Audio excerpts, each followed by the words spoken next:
So guys, Google has rolled out a new update regarding AI articles. Well, I can't tell so much of what it means for now, but just know that AI written content will have a new face for now. In fact, if you previously were using AI to write your articles, it's really advisable to stop using it now. Just begin to make your research. Maybe previously when we were still trying out AI and seeing what AI can do, it was recommendable, but for now personally, I do not even enjoy reading articles written by AI anymore, and I always try to advise writers, especially SEO writers, to try as much as possible to make research for the articles themselves. Maybe use AI to do the researching, but write by yourself. Honestly, it's going to help you. The long-term effect of writing yourself supersedes whatever AI does for you. I've seen it firsthand, and I would continue to vouch for human written articles. And of course, there are many studies that have shown that human written articles tend to rank in the long term compared to AI written articles. So you see that there's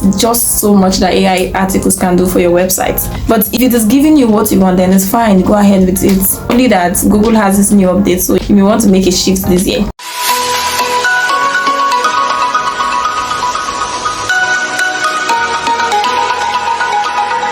My main reason for this video today is I needed to tackle a few things, especially regarding new SEO writers. I thought it's important that I share it not only with them but also with others, especially those who are coming newly into the field, and so you get to know about this. These are 5 basic skills you need to have as an SEO writer, or whatever writer, whatever field you are, you need to have these skills.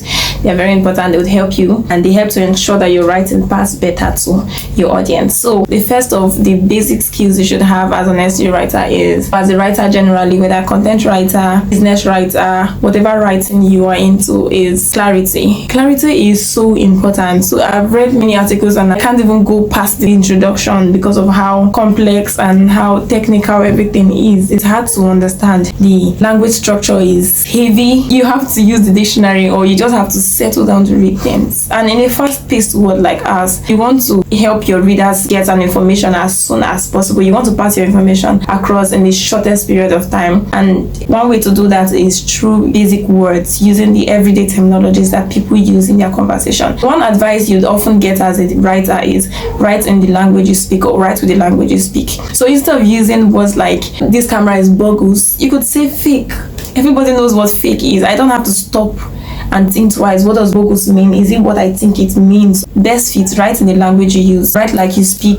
It's more interesting. People want to read like you're speaking to them and educating them, teaching them. So the next of it is basic terminologies. I'm going back to that again. If maybe what comes to your mind for a particular term is a heavy word, you could go online and search for synonyms of those words. It is very convenient both for you and your audience. The third is expression. You can write with basic terms, but yet what you're trying to pass is not easy to understand. So write in such a way that when your readers read, they're able to grasp at once. This comes in the ways you structure your sentence. So use the active voice against passive voices. Passive voice includes words like being, verbing, that's verb plus ing, often come as passive. Always write with clarity, always write with precision in mind. Check the things you've written. What are better ways I could use in writing this? Avoid that.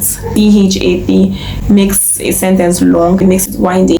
The next is use transitions. However, moreover, additionally, in conclusion, similarly, help to improve your writing. It helps to guide the reader from part to part in your writing. The last of these skills you should have would be write with your reader in mind. This part is important. It should be the number one of the major skills you should have as a writer. So always anticipate what they are thinking. So if you're writing on a subject, think of related things your reader might want to know about a particular topic. Go to keyword research tools like RFs. You could go to Ubersuggest, SEMrush, even Answer the Public, input your title or your topic, and you'll see several other similar topics you want to know about. Take those things, answer them in a logical manner that guides them from the most basic part of the topic until you get to the complex one. So you can start from, what is the meaning of this? Why do you need to know about this? What should they consider before doing this? What then is this? Think about what would my reader want to know next. So I hope you picked a thing or two from these, and if there are other things you feel like I should have answered which I didn't answer, please just drop it in the comments and I will talk about it in our next video. Remember to like and subscribe, turn on the notification button so you would always get notified about my videos when they get live.